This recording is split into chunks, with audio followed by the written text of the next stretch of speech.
Those are gimmicks. A smear is a gimmick. Welcome to this week's Animator's Journey podcast episode. I'm your host, Lucas Ridley, and this week is a special short episode where I share with you one of the questions from a student in the beginner course where we have a monthly get together and get to look at their work and answer questions. Let's listen in to a recent Sunday office hour call with a student in the beginner program who is curious about smears. If you're not familiar with smears, that is a technique used in more stylized animation where between two fast moving poses, you can actually stretch a character in different ways to smear their face, their body, whatever the body part is. You can smear it and stretch it out so it kind of bridges the gap between one pose and the other. Typically, it's in a fast moving spot, and that's what the question was about. And if you want to ask your own questions, please respond to the podcast episode on Spotify, especially, or reach out on social media and let me know what your questions are. I'd be happy to answer them in another podcast episode. So let's jump right into the call.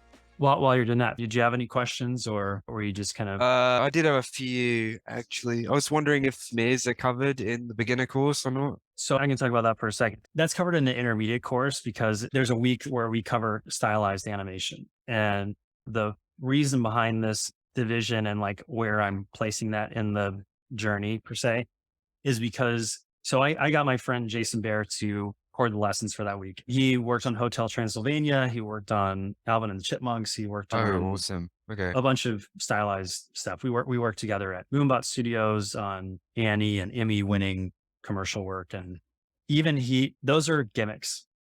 A smear is a gimmick. And in the sense that if you were to take an animation that didn't have the supporting timing, spacing, posing, you just throw a smear in there, it's not going to look right. Right. Okay. So those types of things are the cherry on top. So it's not really worth learning early on, right? Yeah. Because then what it does, or what it says to someone who's looking at your work is you're trying hard to show that you don't know how to use it. And it's fun. Like that stuff's fun. Oh, definitely. 100%. You know? Yeah. It's like, where can I insert these things? Then, so with those types of things, you want to feel it and not see it. Yeah, definitely. When you see that stuff posted on social media, it's because someone freeze framed it, right? If you're animators, we can see where that happened because we're used to like over analyzing stuff and like catching that stuff. But most people who watch that they won't know why it felt cartoony, but we know why it did, and we could freeze frame it and say, hey, here's that thing.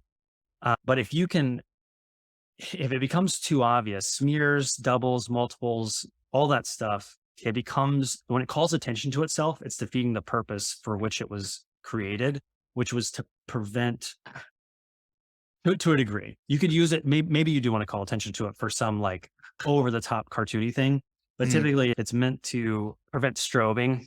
When something's moving so quickly that kind of has to pop from here to here, and that has to happen in a cartoony thing because typically that's dealing with what's called limited animation, where they didn't have a ton of money in the budget and they can't walk a character over somewhere. And I just need to get them over there.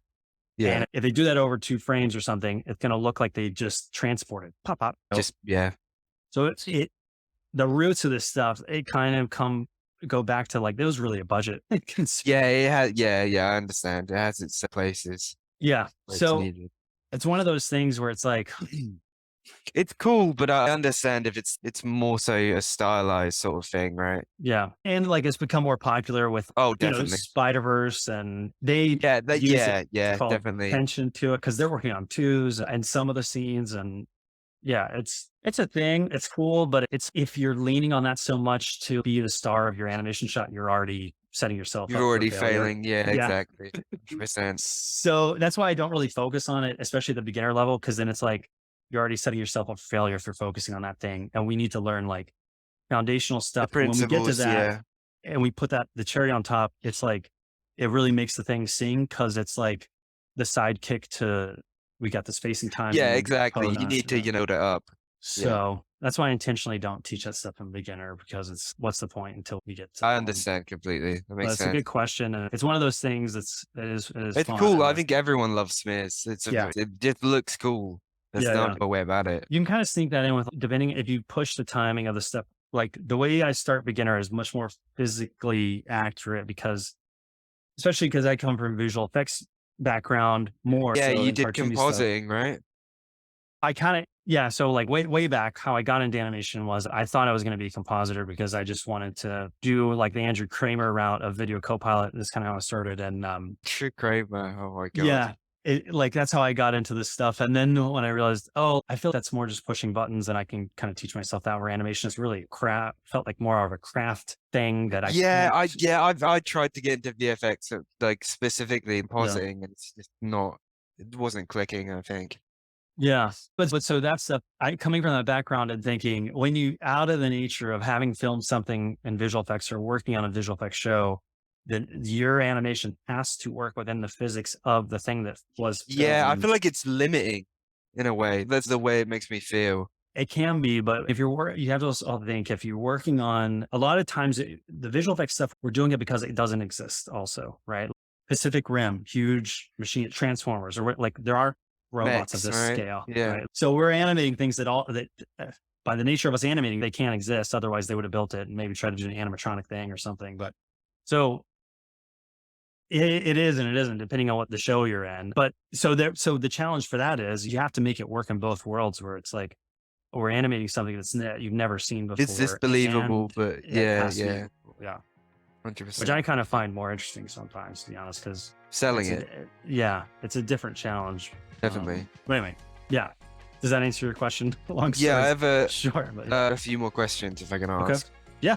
So- I hope you enjoyed this week's short podcast episode. If you want to hear more questions like this, let me know. Or if you have your own question, please reach out on social media.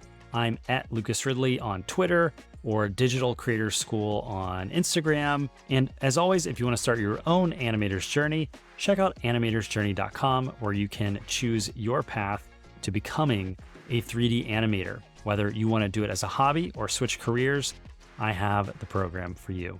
Thanks for listening.